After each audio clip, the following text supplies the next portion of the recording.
حق کی پہچان آپ نکالنا چاہتے ہو، جہاں سمجھ لیجئے کہ آپ کو یہ پرکھنا ہو، اندازہ لگانا ہو کہ یہاں سچے مسلمان ہیں یا کچے مسلمان ہیں، تو وہاں نعرہ حیدری لگا دو آپ۔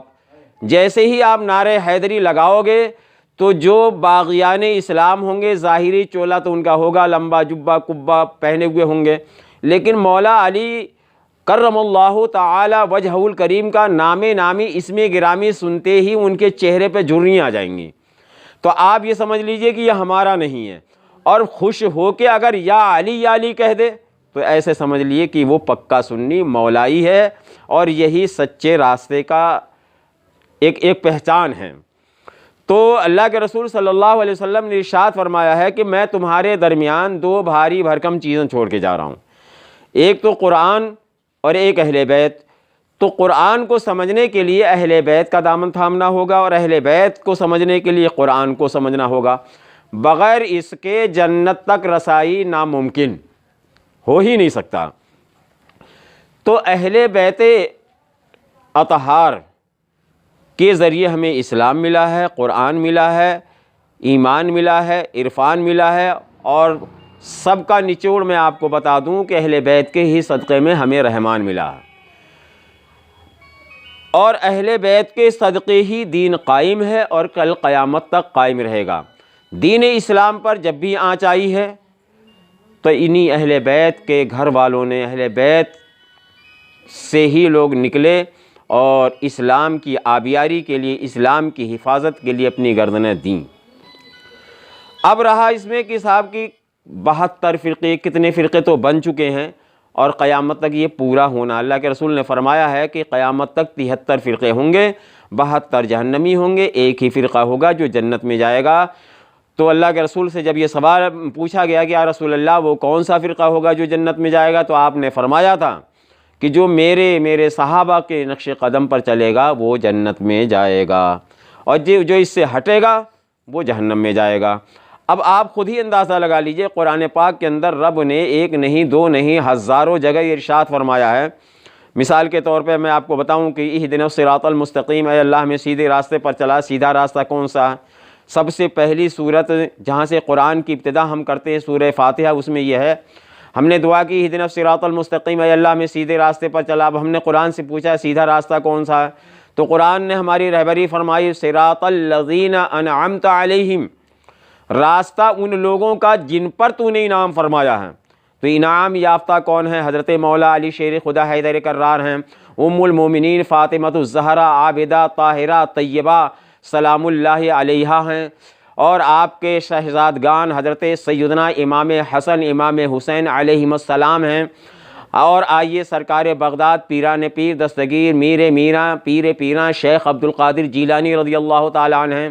اور آئیے نیچے عطائے رسول سلطان الہند خواجہ خواجگان حضرت خواجہ معین الدین چشتی اجمیری سنجری رضی اللہ عنہ، حضرت سیدنا قطب الدین بختیار کاکی، حضرت سیدنا نظام الدین اولیاء محبوب الہی، اور حضرت سیدنا مخدوم صابر علاء الدین کلیری، حضرت سیدنا مخدوم غوث العالم محبوب یزدانی تارک السلطنت سلطان سید مخدوم اشرف جہانگیر سمنانی رضی اللہ تعالی عنہم، یہ سارے لوگ اہل بیت سے ہیں، اور دین مصطفی صلی اللہ علیہ وسلم کو اجاگر کرنے کے لیے اپنے وطن کو چھوڑ کے، اپنے ملک کو چھوڑ کے دین کی آبیاری کے لیے چٹائی پہ بیٹھ کے اور زمینوں پہ رہ کے دین کی آبیاری کی اور دین کی حفاظت کی۔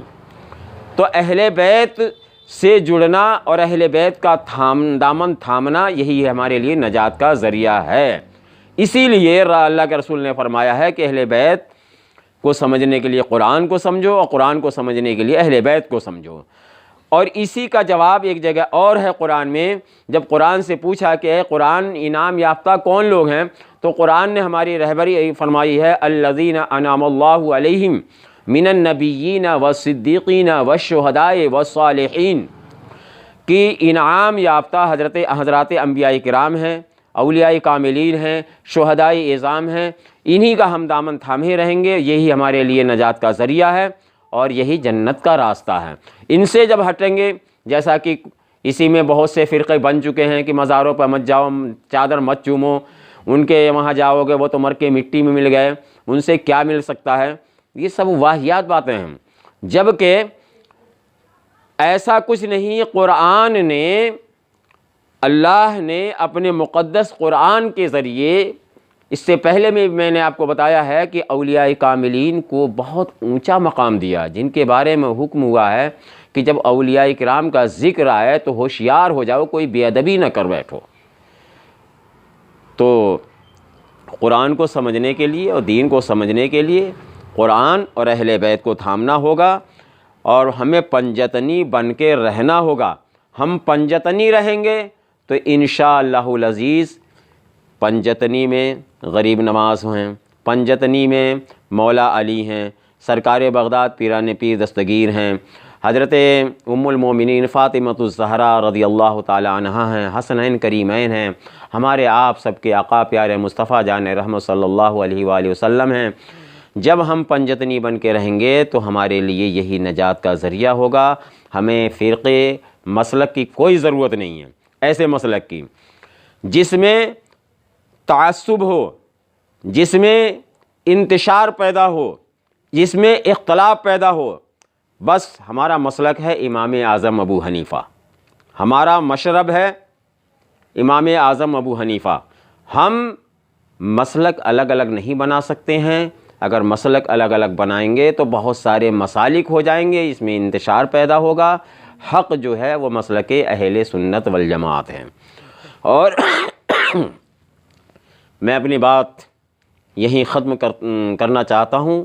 اللہ تبارک و تعالی ہمیں سچے مسلک کی پیروی کرنے کی توفیق عطا فرمائے، اور اہل بیت کرام کے دامن سے وابستہ رکھنے کی توفیق عطا فرمائے، ان کے نقش قدم پر چلنے کی توفیق عطا فرمائے، اسی میں ہماری بھلائی ہے۔